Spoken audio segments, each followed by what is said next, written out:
আসসালামু আলাইকুম রহমতুল্লাহি ওবারাকাতু। সম্মানিত দর্শক, শ্রোতা, দিনদার, ইমানদার ভাই এবং বোনেরা, আজকে আমরা জানব হজরত আলী রাদিয়াল্লাহু তাআলা আনহুর সংক্ষিপ্ত জীবনের কিছু গুরুত্বপূর্ণ ঘটনা। হয়তো আমরা অনেকেই জানি অথবা অনেকেই জানি না। সকলে কথাগুলো মনোযোগ সহকারে শুনে বুঝে আমল করব, তার মতো করে ইসলামকে এবং নিজের আমল ইমানকে শক্ত করার চেষ্টা করব ইনশাআল্লাহ। কথা না বাড়িয়ে মূল আলোচনার দিকে উদ্ধাপিত হচ্ছি। সকলে ভিডিওটি না টেনে পুরোপুরি কথাগুলো শুনে বুঝে আমল করার তৌফিক আল্লাহ রাব্বুল আলামিন আমাদের সকলকে দান করুন। হজরত আলী রাদিয়াল্লাহু তাআলা আনহু ইসলামের চতুর্থ খলিফা এবং নবী মুহাম্মদ সাল্লাল্লাহু আলাইহি ওয়াসাল্লামের চাচাতো ভাই ও জামাতা। তিনি 600 সালে জন্মগ্রহণ করেন এবং 661 সালে শাহাদাত বরণ করেন। হজরত আলী রাদিয়াল্লাহু তাআলা আনহুর গুরুত্বপূর্ণ জীবনে 6টি ঘটনা আমরা সংক্ষিপ্তভাবে জেনে নিব ইনশাআল্লাহ। 1 নম্বর, শৈশব। আলী রাদিয়াল্লাহু তাআলা আনহু জন্মগ্রহণ করেন মক্কায় এবং নবী মুহাম্মদ সাল্লাল্লাহু আলাইহি ওয়াসাল্লামের ঘরে বড় হন। তিনি খুব অল্প বয়সেই ইসলাম গ্রহণ করেন এবং ছিলেন প্রথম যুবক যিনি ইসলাম গ্রহণ করেন।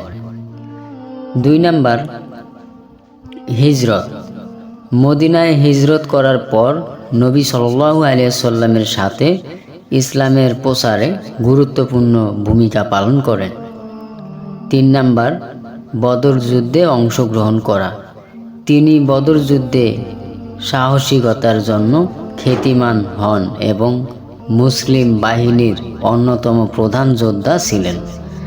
4 নম্বর, খলিফা হওয়া। নবী মুহাম্মদ সাল্লাল্লাহু আলাইহি ওয়াসাল্লামের মৃত্যুর পর আলী রাদিয়াল্লাহু তাআলা আনহু প্রথমে খলিফা হন এবং মুসলিম সমাজে শান্তি স্থাপনের চেষ্টা করেন। 5 নম্বর, ফিতনার সময়। তার খলিফা থাকার সময়ে বিভিন্ন রাজনৈতিক সংঘাত ও ফিতনার মুখোমুখি হন, যার মধ্যে যুদ্ধ ও ঝামেলাও ছিল। 6 নম্বর, শাহাদাত বরণ। 661 সালে একটি সন্ত্রাসী হামলায় তিনি শাহাদাত বরণ করেন। তার মৃত্যু ইসলামের ইতিহাসে এক ভীষণ দুঃখজনক ঘটনা ছিল। হজরত আলী রাদিয়াল্লাহু তাআলা আনহুর জীবন এ মহান ধর্মীয় ও নৈতিক আদর্শের উদাহরণ এবং তিনি ইসলামী ইতিহাসে একটি বিশেষ স্থান অধিকার করেন। সম্মানিত দর্শক, আমরা সকলেই জেনে নিলাম হজরত আলী রাদিয়াল্লাহু তাআলা আনহুর সংক্ষিপ্ত জীবনের কিছু গুরুত্বপূর্ণ ঘটনা। আসুন আমরা নিজেদেরকে তাদের মতো করে না হলেও অন্তত তাদেরকে মডেল হিসেবেও যেন আমরা জীবনকে রাঙিত করতে পারি।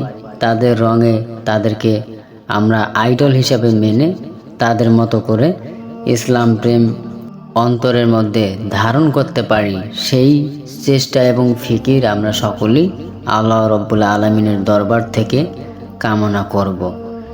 ভিডিওটি ভালো লাগলে একটি লাইক করে, চ্যানেলটিতে নতুন হয়ে থাকলে চ্যানেলটি সাবস্ক্রাইব করে পাশে থাকা বেল আইকনটি ক্লিক করে রাখুন। সকলে ভালো থাকুন, সুস্থ থাকুন। আসসালামু আলাইকুম ওয়া রাহমাতুল্লাহি ওয়া বারাকাতুহু।